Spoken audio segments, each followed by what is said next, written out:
আসসালামু আলাইকুম। আজকে চলে এসেছি একটি নতুন রেসিপি নিয়ে। আশা করি সবার কাছে রেসিপিটা অনেক ভালো লাগবে।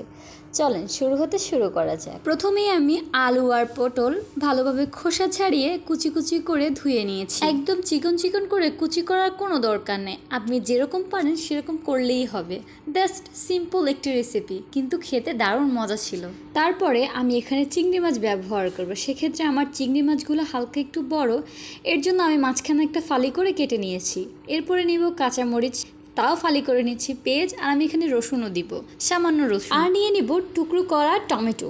চলেন রান্নাটি এখন শুরু করা যাক। প্রথমে একটি প্যান নিয়ে সেখানে তেল দিয়ে দিব, তারপরে পেঁয়াজ আর কাঁচামরিচ সুন্দরভাবে ভেজে নিব। কাঁচামরিচের পরিমাণটা একটু বেশি দিবেন, আমি একটু হালকা ঝাল খাই, সেক্ষেত্রে আমি 6-7টা কাঁচামরিচ দিয়েছি। আপনি যদি ঝাল কম খান সেক্ষেত্রে কম দিবেন, আপনার পরিমাণ অনুযায়ী আপনি কাঁচামরিচ দিয়ে নেবেন। আমার কাছে না পটলের ঝোল বা পটল দিয়ে কোনো সবজি আমার কাছে একটুও জমে না, কিন্তু আমি এটাকে অন্যভাবে ট্রাই করেছি। এই পটল ভাজিটা বানানোর পরে আমি চেটেপুটে ভাত খেয়েছি, আর আপনাদের ভাইয়াও খুব পছন্দ করেছে এই ভাজিটা, তাই আপনাদের কাছে এই ভাজিটা শেয়ার করলাম। এখানে পরিমাপ মতো লবণ দিয়ে দিব, তারপরে পরিমাণ অনুযায়ী হলুদ গুঁড়ো দিয়ে দিব। হলুদ গুঁড়ো দেওয়ার পরে ভালোভাবে কষিয়ে নিব কম আঁচে। কষানো হয়ে গেলে এখানে কেটে রাখা চিংড়ি মাছগুলো দিয়ে দিব। ভাজা পেঁয়াজের মধ্যে সুন্দর করে চিংড়ি মাছগুলো এপিট ওপিট করে ভালোভাবে ভেজে নিব। ভাজা হয়ে গেলে দেখুন দেখতে কি সুন্দর লাগছে। ভিডিওটা দেখে অবশ্যই পটল আর চিংড়ি মাছের কম্বিনেশনটা কেমন লাগে আপনাদের কাছে আমাকে অবশ্যই কমেন্টে জানাবেন। এখন থেকে আমি চেষ্টা করব লং ভিডিও ছাড়ার। আপনারা আমাকে অবশ্যই ভালোবাসা দিবেন আর পাশে থাকবেন। কেটে রাখা আলু আর পটল ভালোভাবে ধুয়ে সুন্দর মতো পানি সেকে আমি ভুনা মশলার মধ্যে ঢেলে দিলাম।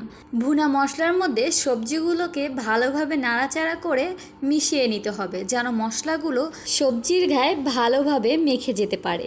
আপনারা অবশ্যই বাসায় একবার হলো এই ভাজিটা ট্রাই করে দেখবেন। আমি আশা করি ভাজিটা খারাপ লাগবে না, অবশ্যই ভালো লাগবে। আপনারা অনেকগুলো ভাত খেতে পারবেন, যাদের মুখে রুচি নাই তারাও খেতে পারবে। পটল যে এত সুন্দর করে ভাজি করা যায় সেটা আপনারা ভাজি করলে একমাত্র বুঝতে পারবেন। এরপরে আমি এর মধ্যে টুকরো করে রাখা টমেটো দিয়ে দিব। আমার কাছেও টমেটোটা এই ভাজির মধ্যে অনেক বেশি ভালো লাগে। টমেটোটা দেওয়া হলে আমরা ঢাকনা দিয়ে কিছুক্ষণ সিদ্ধ করব। সিদ্ধ করার পরে আমাদের ভাজিটা হয়ে যাবে।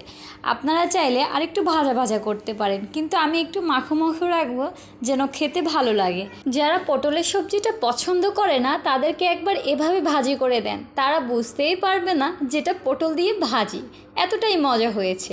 আপনারা কিন্তু অবশ্যই বাসায় ট্রাই করে আমাকে কমেন্টে জানাবেন কেমন হয়েছে। আজকের মতো এই পর্যন্তই, আবার দেখা হবে নতুন কোনো ভিডিওতে। সবাই ভালো থাকবেন। আল্লাহ হাফেজ।